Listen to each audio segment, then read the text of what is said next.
Hi, welcome back to Module 4 of Straight Line Persuasion.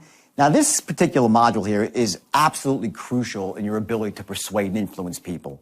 See, here's the deal.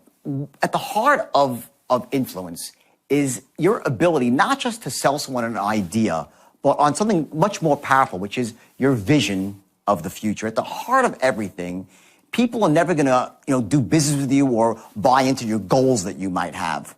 What they will do, though, is they'll literally give their right arm sometimes to be part of your vision for the future. See, all human beings are thirsty for a vision, but very few people actually have a compelling one. They get caught up in the muck and mire of setting goals that usually don't inspire them and aren't really stretching their abilities. And more often than not, what really holds a person back from being successful is not that they set lofty goals and miss them, is they set very minor goals and hit them. See, the opposite of great is not bad, but I'll tell you what the enemy of great is, and that's average. So you're going to learn here very important things about creating a vision for your future, about how to do that. And I don't mean just, a vision inside your head. I'm talking about how you actually see yourself and your family, the people you love and care about, how you see yourself in society, how the moves you make on a day-by-day basis will impact everybody around you and improve the quality of life, not just for those in your immediate circle of influence, but from people that go 3 and 4 levels down. It's like ripples on a pond. You throw the rock in the pond, you see a couple of ripples, and they spread out, and they spread out, and they spread out. When you have a compelling vision, that's precisely what happens. Now, included also in this module, you'll see some things about body language. And I put this in there for a very precise reason, because what happens is when you're actually sharing your vision with people, remember, only 9% is the words.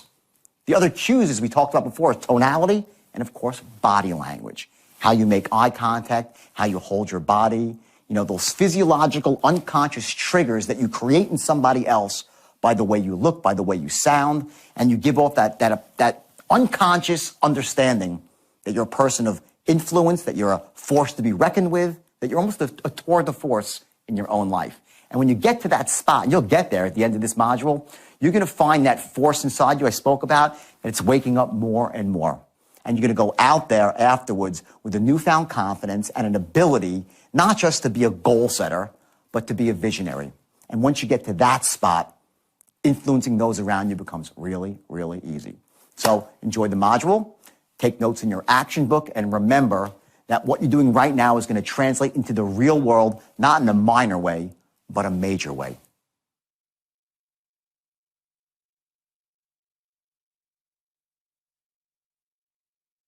James Cameron. You all know who he is, right? Avatar, right? When he was interviewed, he made a statement, and he said that, my way of success is that I set really, really lofty goals. So if I fall a bit short, I'm still doing okay. Makes sense, right? But here's the thing. James Cameron is not a goal setter, so to speak. He's a visionary. There's a huge difference. The biggest difference I see with people that really succeed in life are the ones that have something that beyond the goal. It's their vision for the future. There's an entirely different level of commitment when you're a visionary. So when you're a visionary and you can get excited about something and really get your thoughts out across to somebody else, how much do you think he had to raise to get Avatar done? First, he put in about $200 million of his own money. $200 million of his own money. Then he had to go out and raise like $900 million more.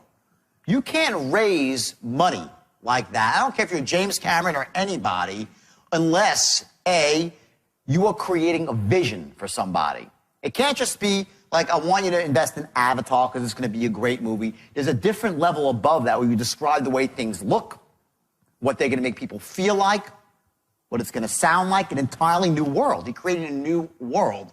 That's how you raise money for something, by being a visionary. People will never buy into your goals. You understand what I'm saying here? If you want to get ahead in life, you're going to need other people to want to come along for the ride, to want to buy into your vision with their time or their money. Their time or their money or both. People don't buy into goals. Your goals are your own. You can't sell someone else on your goals. But everybody is thirsty for a vision. people will buy into your vision because they don't have their own. Most people do not have a vision. They go around, and we were taught because this great tape came out in like 1959 called The Strangest Secret by a man named Earl Nightingale, and it was powerful. Anyone here listen to The Strangest Secret? I suggest you do. It's very old, and a lot of it's outdated because what's happened is the language, we're going to get into language a bit later when we go to language patterns. The language has lost its power. What The Strangest Secret really talks about is setting goals. And that you are what you think about. You become what you think about. And by setting a goal, you're essentially activating your conscious mind to focus on a certain outcome. Because of that, you will take actions to move in the direction of that outcome. Does that make sense? Yes or yes? Okay, so what happens is you set your goals and you move towards them, right? The problem is that 40 years ago, it's almost 50 years ago now, we become a society where the word goal is like a buzzword for failure. I'm goal-oriented. What the hell does that mean? Everybody and their grandma has a goal. And they're mostly full of crap. Goals are discarded. I set a goal, I discard it. I set a goal, I discard it. I'm going to tell you to set goals. But what I want you to do, what I implore you to do, is you have to have something on top of your goal, which is your vision for the future. And that goes far beyond what your goals are. You're going to have goals that are stepping stones along the way. That's all your goals are. Your vision is where you live. It's what you must have. The least powerful word, the most disempowering word in the English language is this. This is the word of losers. You ready for it? I'm going to give it to you. It is the stupidest word in the entire English language. You want to know what the word is? Very simple. Should. It's the dumbest, most ridiculous, most disempowering word in your vocabulary. Tell me what you should do. What should you do? It's a word, well, I really should do this. I really should. It's crap. If you want to succeed in life, and this word is attached to any goal you have or any action you should take, it is worthless and self-defeating. Knock this word out of your vocabulary. What's the word? Who knows the word? Anyone know? Will or must. I will, I must. Those are words that will allow you to move forward in the face of fear, in the face of seemingly insurmountable obstacles. Will and must. The point is this. The words that you say to yourself every single day are what dictates your actions. Bottom line. You have to set a goal, but on top of the goal is got to be something infinitely more powerful and personal to you. And that's your vision for your own future, how you see your life going, how you see yourself living, your family, your children, your parents. Can't rely on the government. God knows we can't, right? To take care of our families or ourselves. Social Security is nearly bankrupt. And whatever they do give you, I got my social, I'm sad to say that I'm older, but I actually got something. Maybe you get this too when you're younger. I got a thing saying what I'm going to get at the age of 65. It was scary. Like $1,100. It's enough to pay for my diapers when I'm in a nursing home. Okay? That's what's going to happen if you don't take control of your life. You know that at the age of 25, this is something from The Strangest Secret, they polled 100 men, and of those 100 men, they said, how many of you want to be rich? And all 100, I all want to be rich, right? But at the age of 65, only 1 is rich, 4 are financially independent, and the rest are broke. What is it that causes a person to give up on all their hopes and dreams between the age of 25 and 65, so most of them live a disempowered life and act like creatures of circus? So what is that? What's that X factor that ignites people like you sitting in a room to really want to live your life at the highest level? I'll tell you what it is. It's not the goals you set. See, Earl Nightingale said it was goals, and back then it was true, because back then the word goals meant something different than it means today. Right now, goals are buzzwords for failure. You set a goal, didn't work. My goal is to lose weight, didn't lose weight. Next goal, my goal is to lose more weight, next goal. My goal is to get in shape, next. We don't take them seriously. a vision that relates to you, your family, how you see yourself from the outside. That's called dissociated. Write that down. Dissociated. How you see yourself in your own mind when you make a picture in your own mind. That's your vision of how you see yourself living. And then you step into that vision and you associate in, A-S-S, associate, to give yourself the feeling, let the feeling wash over you about how you see yourself in the future. That sits on top of your goal. This is your star on top of your goals. Your goals are here, beneath your vision. They're stopping points along the way. Sometimes you're going to hit them, sometimes you're not. The mistake people make when they set goals is they invest their happiness in the outcome. They set a goal, say, I got to get to $150,000 in commission this year, and I'm going to work my ass off until I do. And until then, I'm not going to allow myself to feel happy.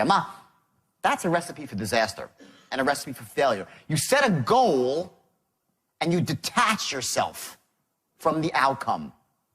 It doesn't matter whether you achieve a goal or don't achieve a goal. Of course, you want to. Your goal for the goal is to achieve the goal, right? But your happiness is not dependent on the outcome. Or else you're going to sit there and say, I'll be happy when I get there. How many people have set a goal, achieved it, and said, is that all there is? I have. I know lots of people have. If your whole outcome in your mind is dependent on achieving the goal, you're going to live a very, very empty, unhappy life, waiting for these little blips in time when you actually hit a goal, and you're like, all right, the goal's down. What do I do now? What's next? Okay, I can get the boat, got the boat. What do I do now? I need a bigger boat. My problem when I was 25 years old is I really didn't have any meaning to what I was doing, the meaning of it all, my why. I didn't really know my why. Okay, I was making money hand over fist, rolling in it. So I said, well, the first thing I did was what? I made $650,000 in one stock trade. The first thing I did was not buy a house. I bought a white Ferrari Testarossa. Why? Because Don Johnson was driving one of Miami Vice. I had to have it. The next thing I did, I went out to the West Coast and I checked into the Regent Beverly Wilshire Hotel. Why? Richard Gere did it in Pretty Woman. Took the presidential suite. It was the best. And I'll tell you the third thing I did, okay, which really screwed me over. I modeled myself from TV and the movies. There was one guy, this belief, and those are beliefs, by the way, that were installed in me since I was that big about what is success. Success is a white Ferrari Testarossa. Success means being able to go out to the West Coast with a hot-looking blonde and check into the presidential suite.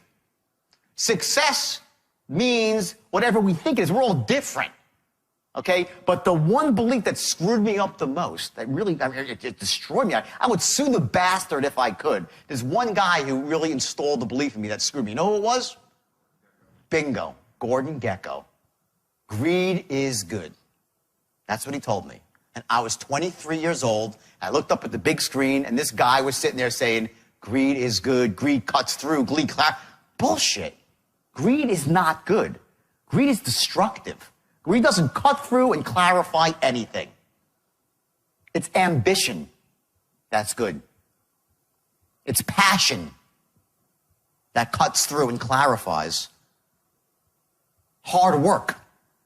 Greed is destructive. As soon as you become greedy, and I'm saying this for a reason right now because you're going to find after we're done that you're going to start making a lot more money really, really quick. I just want you to have your head screwed on straight, not because I'm so smart, because I'm smarter than you or above you.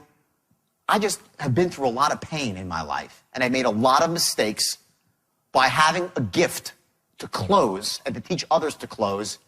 And I thought it was all about making as much as you can, as fast as you can, and my ethics went flying out the window. And I lost that and paid the price.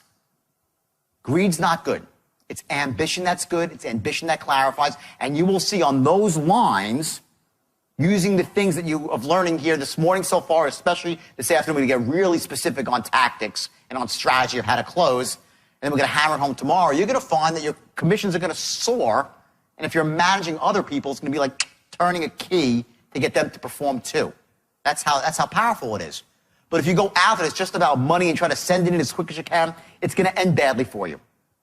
I don't want you to go down the road that I went through and had to make this whole transition where I had to go away from my family, come out, write a couple of wild books about it, and somehow they're making a movie now, and Leonardo DiCaprio is playing me.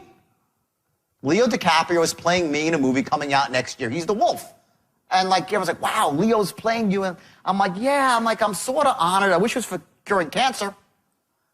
It's not like, he's playing me, and it's sort of like it's good. And hey, my life has meaning on many levels, as a cautionary tale and as a motivation story. Cautionary to what happens when you take something that's really, really great and go hog wild and lose your ethics. It's motivating to know that any one of you, with a little bit of training can become fabulously wealthy. Fabulously wealthy. As long as you're willing to do the work and follow the system. Because everything we do from this point forward is going to feed into these three things. What are they? What's number one? We'll do sharp first. Second is what? Enthusiastic as hell. And three, force to be reckoned with. An expert. You're a force of nature. A tour de force. These three things, everything that we do is going to feed these three things. And here's another one. We're going to have to make the following cases. Write this down. This is the key to selling. These three things have to be accomplished before you can close anybody.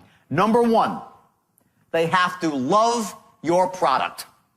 Write that down. They have to, number one, love your product.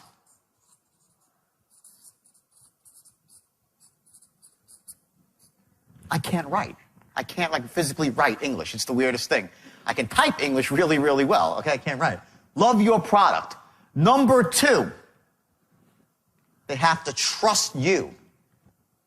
Trust you.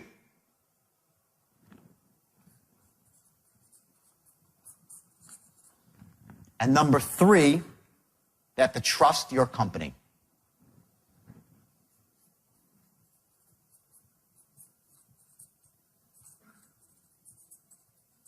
These three things, when they're not, if any one of them is missing, people will not buy. Think about it for a second. I'm a salesman, and I'm selling you a car. Selling you a car, right? Let's use car sales, because it goes to any sales. All right? You come down to the dealership, and you love me. You've known me, in fact, for years, and you know I'm a trustworthy, honest guy, and I'm really always do the right thing. In fact, you know my dealership is just the same way. We're charitable, we're altruistic, give money away to the right places. We always stand behind our product, reputation for great service, right? You love me, you love my company. But you know what? You think my cars stink. Will you buy a car from me? Yes or no? Not in a million years. You will not buy a car from me if you don't love the car. If you like the car, will you buy it? Okay? If you're pitching somebody a loan modification, okay? And you get them and you go through the whole thing and then you say, what do you think? They're like, sounds pretty good. Are they going to buy? Never. It's not enough they like your product. They have to love your product. They have to think it is this. Write this down. The best thing since sliced bread. The biggest mistake salesmen make is they try to close with emotion because they read some frickin' sales manuals. People don't buy on logic. They buy, oh, yes, they do. People buy on logic. Hello? We're not stupid. If you try to impulse somebody without logic, maybe you can get them for a moment. They'll renege. They'll change their mind. But closing without logic is fighting a serious, serious uphill battle. If they don't think your product is the best thing since sliced bread, you are in serious trouble trying to close them. So let's do it now. You hate my product, you love me, you love my company, sorry, sell me something else. Next scenario. You love the car, you've always wanted this car, and you love me. I'm a great person, I'm trustworthy, I'm honest, I'm altruistic, treat my friends well, have a good heart. But my company's shady, and you just know, because you've heard from everybody around town, that they ain't going to do the right thing. Will you buy from me? You'll say, can you go work at another company? Yes or yes, right? They still won't buy. Likewise, You're a consumer. You walk into a dealership, and I had this very experience less than 90 days ago. I walked into a Porsche dealership, and I just had a bug up my ass. I wanted to buy the Porsche Panamera. I wanted this car. I was going to buy this car. It's a four-door Porsche, $105,000, and it's gorgeous. I was going to buy this car. And I walked in, my girlfriend and I, we walked in as like buyer stamped on my forehead. Any salesman worth this would have said, this guy, I said, show me a pen. I would have signed my name. That's how hot I was for the car. So I go in there, and this bastard wouldn't sell me a car. I couldn't get the guy to sell me a car. He had every excuse from, he had to run the numbers, he had to do this, he had to go to the bathroom. He wouldn't sell. I never was so out of rapport with a salesman in my life. He spoke slowly, I speak quickly. He didn't enter my world where I was. He's asking me all these questions. I pulled up in a beautiful brand new BMW 750. I'm qualified. You get it? I'm wearing a nice watch. I'm qualified. Okay? I walked out. I said, I can't believe this guy wouldn't sell me a car. He wanted to. He didn't know how to. Okay? I would, at that point, buy a Porsche from anyone on the planet but him. I don't want to deal with that guy. Okay? He makes me feel like crap. I walked in a positive state, and I walked away in a negative emotional state. Because the state that you're in, does it impact the state of the people around? Yes or no? It does. Your state impacts the state of all those around you. So I walked out of the Porsche dealership, like scratching my head, like, can you believe this guy didn't sell us a Porsche? Now, I never bought the Porsche because the novelty wore off, and boom, I was out of the market. Next place I went to was a Range Rover. They said, let's get a Range Rover instead. Screw the Porsche, right? We go to a Range Rover dealership, okay? I sit down. This guy is a smoothie. He's like 52 years old, smooth car salesman. He blew the sale, too. I was going to buy a Range Rover. I was like, let's get a Range Rover. I walk in there, and we start sitting down. He's, hey, how you doing? All great. Everything's pretty good, right? We start talking, okay? I look at my watch once because I'm in a rush. Did he notice? No. Okay? He says, well, you have any family? He's trying to create rapport with me as he's doing some numbers. I said, I have a son. He's a soccer player. Then my girlfriend says, oh, yeah, my son, we have to leave soon because he's playing basketball in the league. Well, that was it. I heard for 20 minutes about his son that played for North Carolina back when Michael Jordan played for North Carolina, and how he's assigned basketball from Michael Jordan. 20 minutes. The guy went out because he thought he was creating a rapport with me. And finally said, you know what, pal, you're a nice guy. Email me a quote. He had never got around to even giving me a quote. Now, if this is a straight line here, okay? If this is the straight line, and your goal is what, right? The promised land, to make a sale. This is the moment I walk into the car dealership, right? I walk in, right? Now, what's the first thing he has to do? Gain rapport, gather intelligence. Before anything, I instantly, boom, right? So he has a couple of seconds, right? 4 seconds flat to do that. The guy in the Porsche dealership, he failed. So I stayed there for a little while until I left, okay? This guy got me for the first 4 seconds. So here it is, right? In the perfect world, I would have walked and said, hey, buddy. He said, hey, how you doing? I said, don't talk to me. I want a car. Or we'll have a Range Rover. I want the black Range Rover. Great. And I'm right down the straight line, right? I go, boom. That's the perfect sale with nothing. I'm just yes, and I close, right? I walked in the great. How you doing? Great. We spoke for a bit, and we start going off the line because I didn't go right for the say I want the car. I said, hey, I want to come here to look at some cars, okay? If I say I'm here to look at some cars, okay, am I on the line or off the line? Well, I'm off the line, believe it or not. I'm almost on the line, but I'm here. If I said I'm here to buy a car, I'm on the line. Someone calls you up and says, I'm interested in credit repair. Are they on the line or off the line? They're off the line, slightly. Are they in the ballpark? Yeah. They're probably in that first archetype. They want to do it now. But they're not on the line. They're slightly off the line. This is the concept of controlling the sale. So watch what happens. So I walk into the car dealership, okay? I'm close. I'm here to look at a car. I'm interested in buying a car.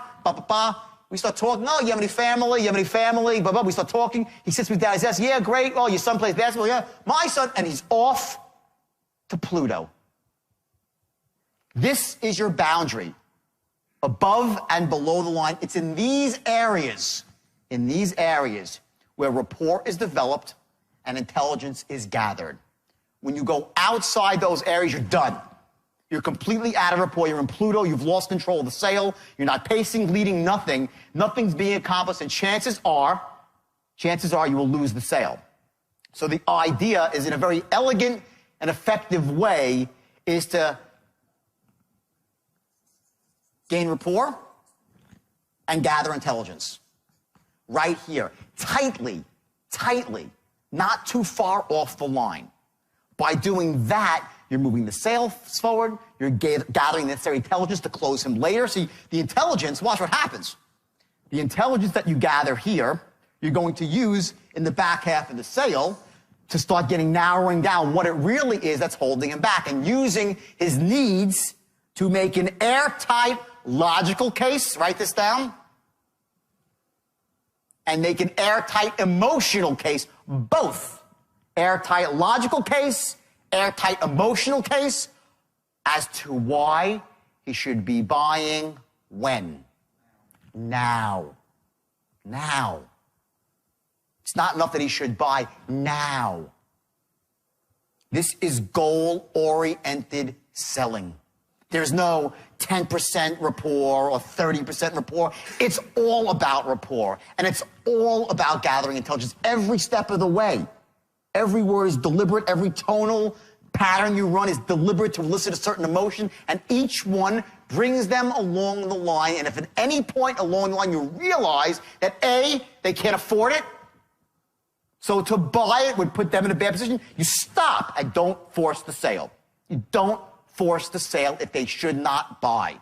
Because what will happen is when you get into rapport with these people and you run a couple of language patterns, they'll say yes and do it, and they won't even know why. Have you ever been, one of the things you're going to find when you finish this training here, you're going to start seeing people trying to manipulate you. When you go to buy stuff, you'll start saying, oh shit, now I know why I bought that stuff. You were straight line without even realizing it. Now maybe they didn't call it the straight line, someone ran a pattern on you and broke a couple of your core beliefs and made a case to buy now, and boom, you did it, and you're like, why the hell did I buy that? Who's ever bought something after you're like, why did I buy that? Okay, that's why. Someone ran a language pattern on you that interrupted your logic center for a second. They made an airtight logical case, airtight emotional case, why you should buy now. They asked for the order, bam, you were in rapport, you did it. That's how we work. That's how we make our decisions. We run movies in our head. To every decision, we say, decision, okay, should I buy? I run the movie in a split second of what it's going to be like and what I'll feel like after the purchase. How will I feel owning this product and using it? How will it make me feel? So now if we're going to make a case, an emotional case, why they should buy now, we're going to have to future pace. It's called future pace. What's going to happen after they buy the product?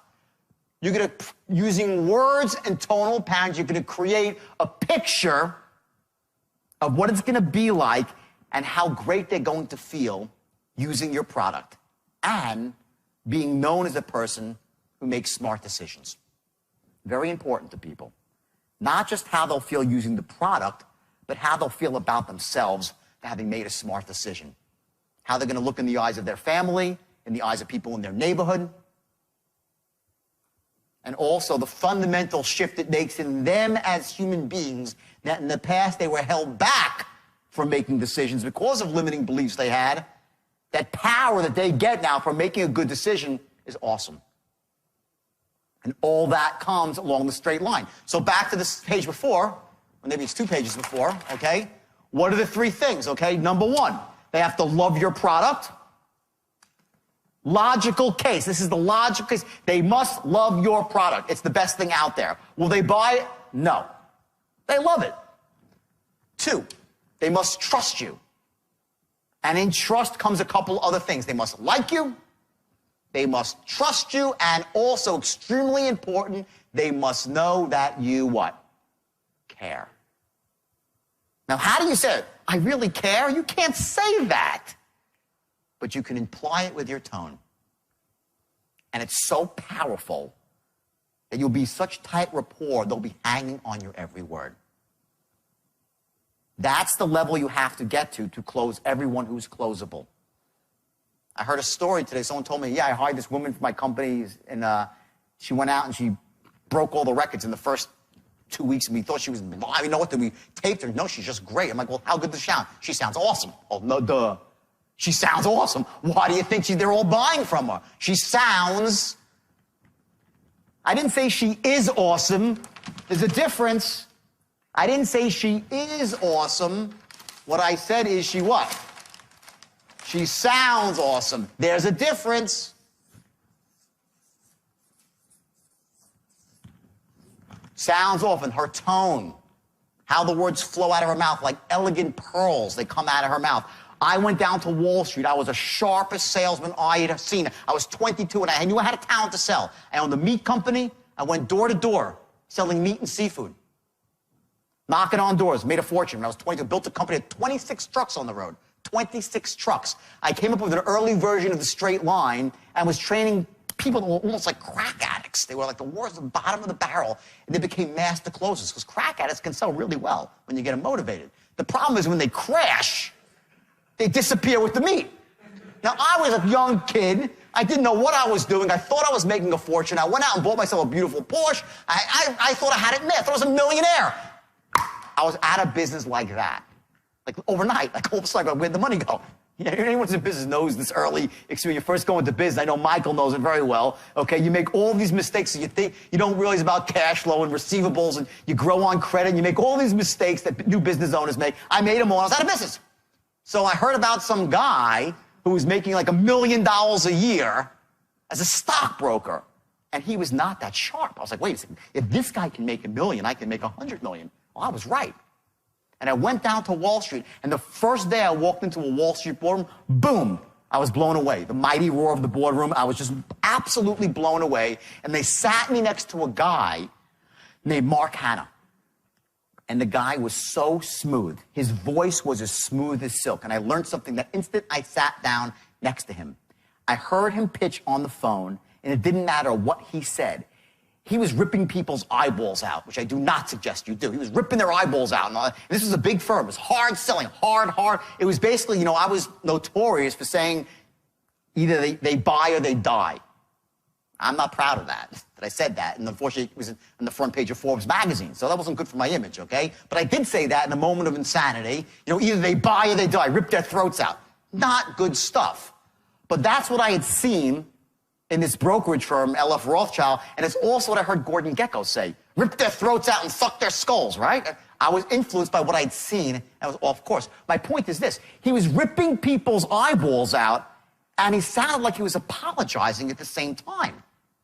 I was like, what? I never heard that before, because I was a hard-selling street salesman. I'm like, what? And I listened, and I'm like, Jesus Christ, this guy's got the most unbelievable tone I've ever heard. He'd be like, sir, let me say this.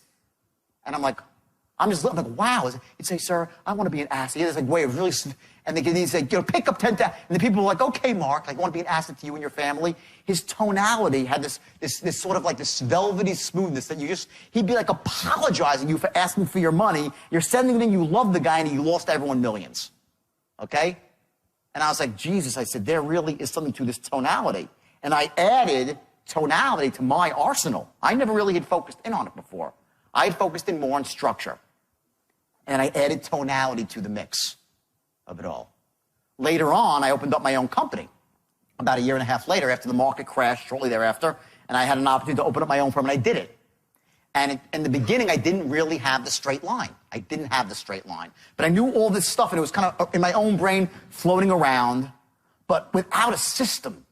See, it comes down to a system, okay? And without a system, you can never rise to the highest level. You need a system.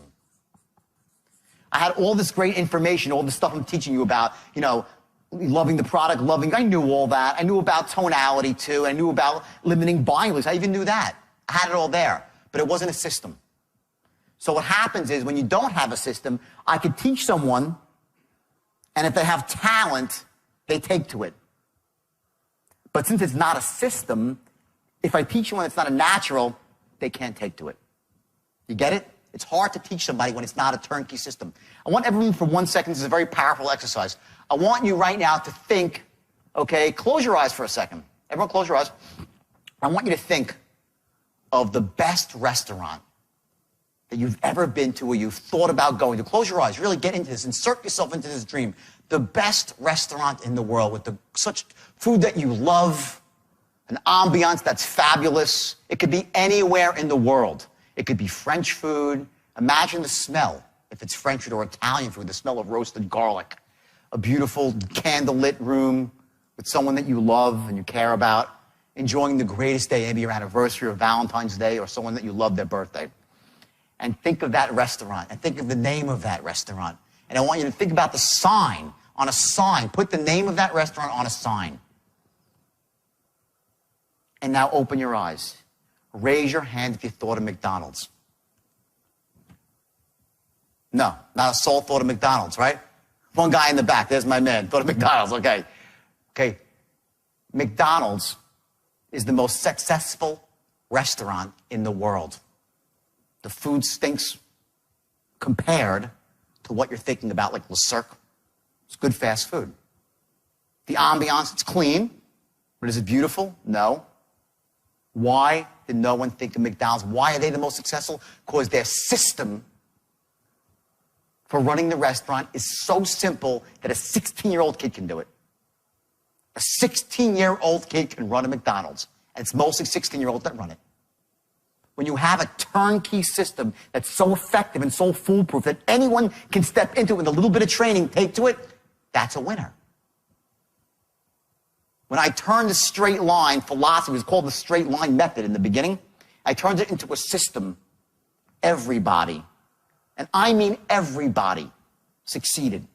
Men, women, even people with accents. Oh, that's the one tough thing to overcome. If somebody has a thick accent, very difficult, especially on the phone. But that aside, anyone could succeed with it. And I had people that were 17 years old. I had one kid I told you was 18, his biggest year he made $7 million. $7 million. I think he got a GED from high school. And he was working in a pool. He was a great pool player. He worked in a pool. He was hustling people playing pool. I had a kid named Bobby Koch who worked for me. He's an Irish kid. He had a big, beefy head, this kid. Big, giant eyeballs, right? And this kid was as dumb as a box of rocks. He was really, I'm telling you, he had an IQ just north of Forrest Gump on 3 hits of acid. That was Bobby Koch, okay? Bobby Koch came to me with all the desire in the world. All the desire in the world. His New York accent was so thick, it was like sludge coming off the words. Bobby Koch had never read the Wall Street Journal in his life, and if he tried to read it, he wouldn't know what it meant. He just wanted to be rich. And he believed in me. And he believed in the place he was working, which was Stratton in the early days, when you could walk in and you were like, oh my God, the wealth was dripping off the walls. So Bobby sat down behind a desk, one of the first 25 people that was in the firm, and I trained him like we're doing here every day. Just imagine this every day for 2 years. With tonality and structure. You have to learn the looping of the straight line. Just imagine all that for years. Bobby was one of the only people that didn't take to the system. It took him 3-4 months. He was barely getting by. Now, barely getting by was making $150,000 a year at my company. You were considered a piker. 150, you're a piker. No one respect you. But he struggled and he struggled. He went out, finally, and he got speech lessons. I sent him for speech lessons to a guy named Sam Schwat, who was teaching actors how to do dialects, famous speech therapist. And Bobby went out and got speech lessons. He taught himself how to speak correctly. He read the Wall Street Journal every day. And guess what? By year one, at the end, he was making $1 million a year. Bobby Koch became an average year, making $1.3 million to $1.4 million, with a vicious coke habit, vicious alcohol habit, a gambling addiction, all the vices. But because the system was so powerful, it didn't matter what. He could roll into work all screwed up, and he still soared. Okay? That's the power of the system. Now, to take it forward, many years later, my firm closed down. And guys like Bobby Koch, they made $1 million, they spent $1.1 million. That was their nature, to spend big and live big, to live the life. He was broke. Well, what do you think happened to Bobby Koch? He became rich again like that because he had the skill set and he had a system that worked. He went out into venture capital and started raising money and became wealthy, started doing deals, made a fortune. He went into, he was selling artwork for a while, and art a thing online or something he was doing. Made a fortune. On and on and on and on. It's the skill set that carries the day.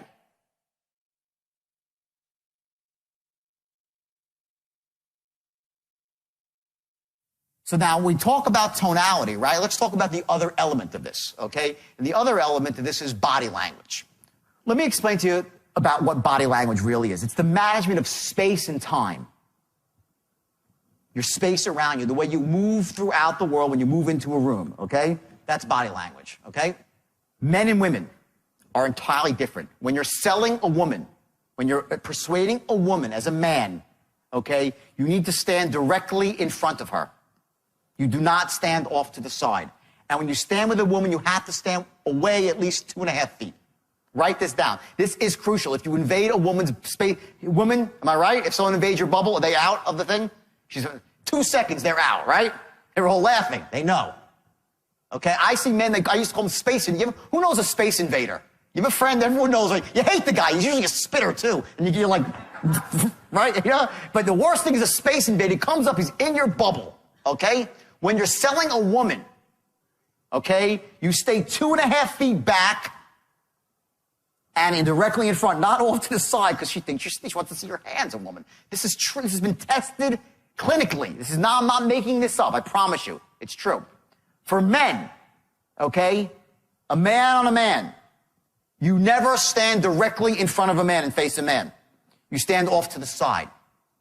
Do not confront a man head on. It's adversarial. Okay, if you're trying to persuade a man, okay, you stand off at an angle. Men always meet at angles. Okay? It's uncomfortable for a man to be face to face with another man. Okay? Number 3, for men, okay, things like pinky rings. Very bad. It's been proven that if a salesman puts on a pinky ring, the level drops of closes drops dramatically. Goatees. If they're really well trimmed, they can be okay, but goatees can be a problem. Facial hair. Just letting you know, if you have one, okay? Got one right there. He sells on the phone, right? But I'm just telling you, sometimes goatee, if you're face to face, can be perceived as adversarial in some way, okay? Whatever, okay? Next, handshakes. Making a handshake. The way you shake someone's hand says an awful lot about who you are.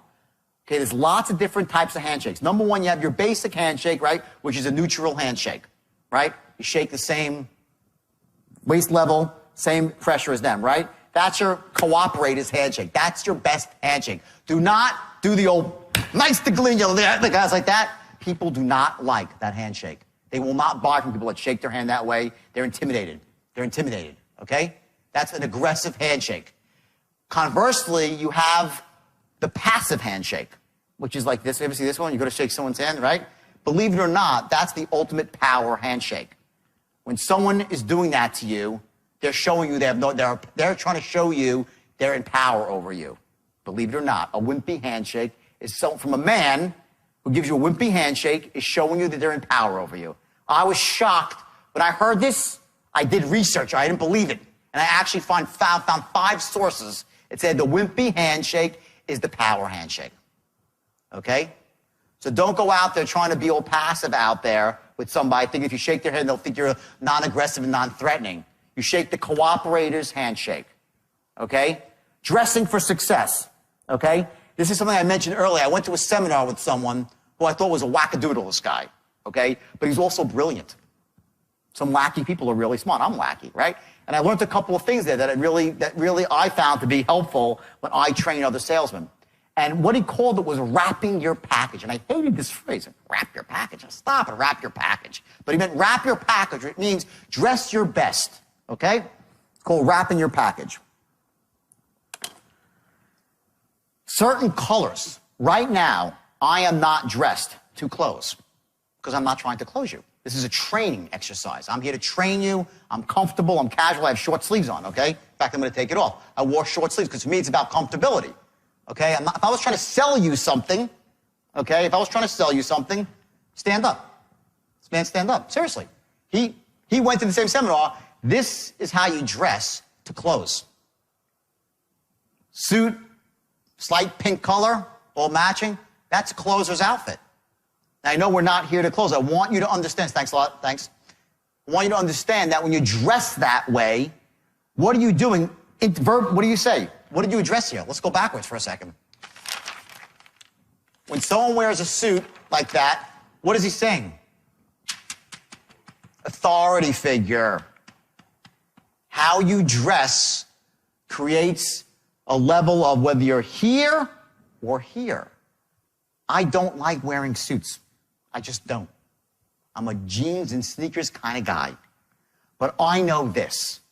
When I get up on a stage to close a lot of people, or if I'm going face-to-face to influence somebody, I'm going to wear a suit, blue, dark color, black, not flashy, gray with pinstripes, not a mob pinstripe suit, solid color, white, pink, solid color tie, clean, handkerchief to the highest level. You don't have to be that guy if it's not congruent with who you are.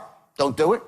I'm just telling you, I want you to give you every bit of tools for your arsenal of what real, this stuff works. I hate to say it because I don't like it, but it works. And, I have two philosophies.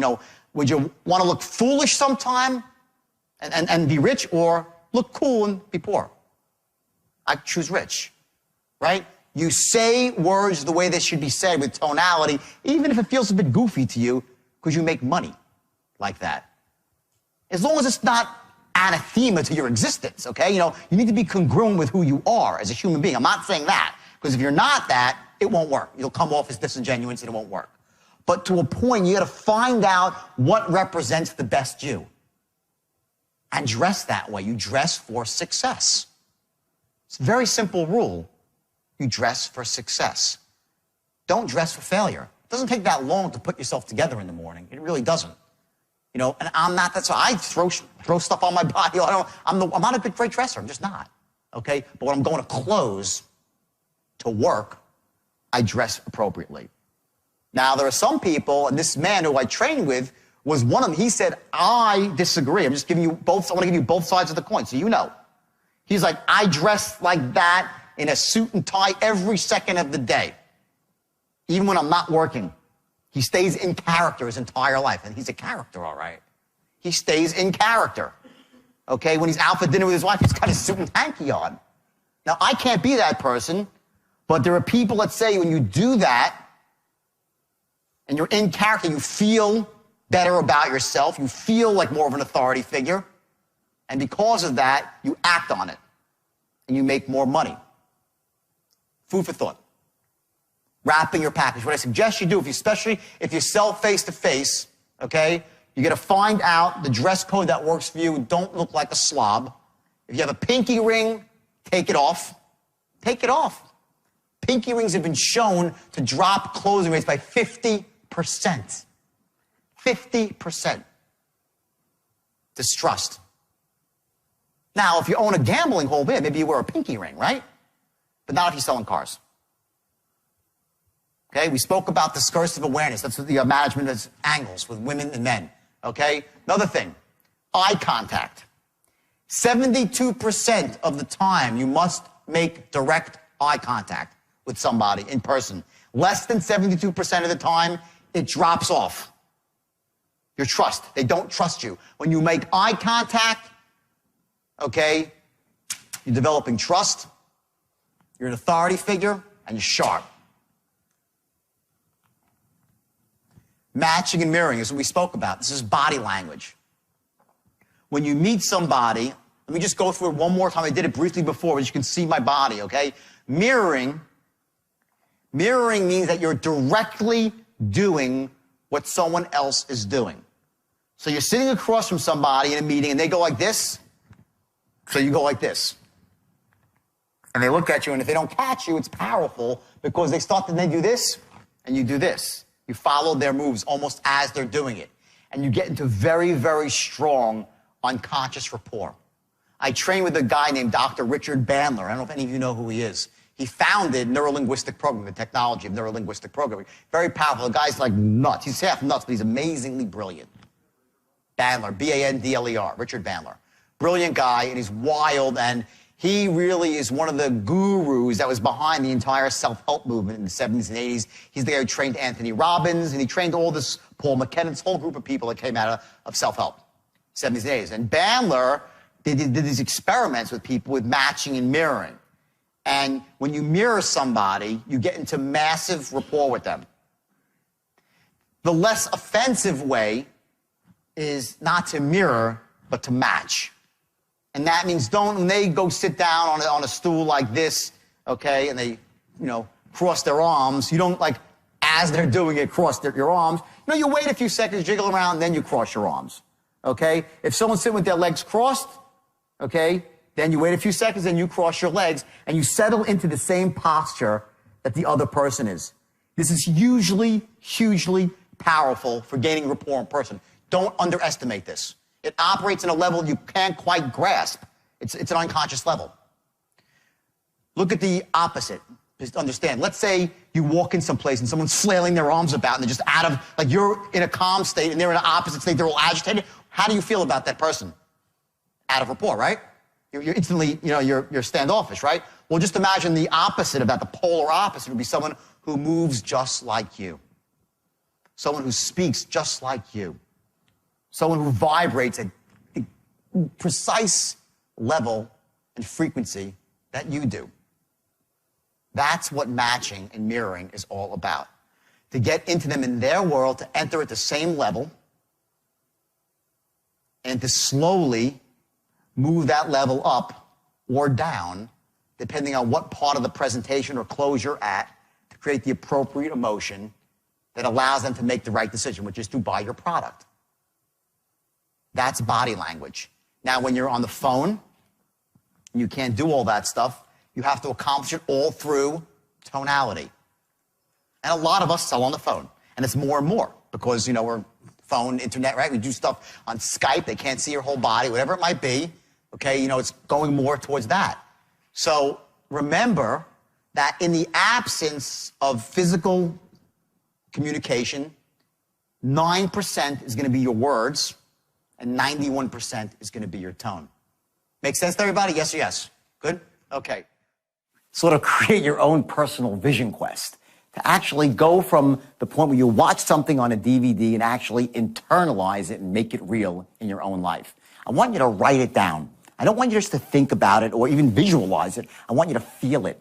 I want you to smell it. I want you to taste it. I want you to be able to touch it. I want this to become so powerful to you that it's going to help you really take that why that we spoke about earlier and make it real in your own life. Now, also important here is to take actions in the real world. You made some notes in your workbook, your action book, and I want you now to take action specifically. Write down that vision, spend at least 15 minutes clarifying the vision, and once you have this vision written down, I want you to share it with someone else, someone that supports you, someone that you can trust. You go through these modules one by one. You're doing a great job so far, but stick with it. Each one's a building block. It's specifically designed one on top of the other to cumulatively get you to a point where you'll be unconsciously confident at straight line persuasion. And when you're there, watch out. The world will be your oyster.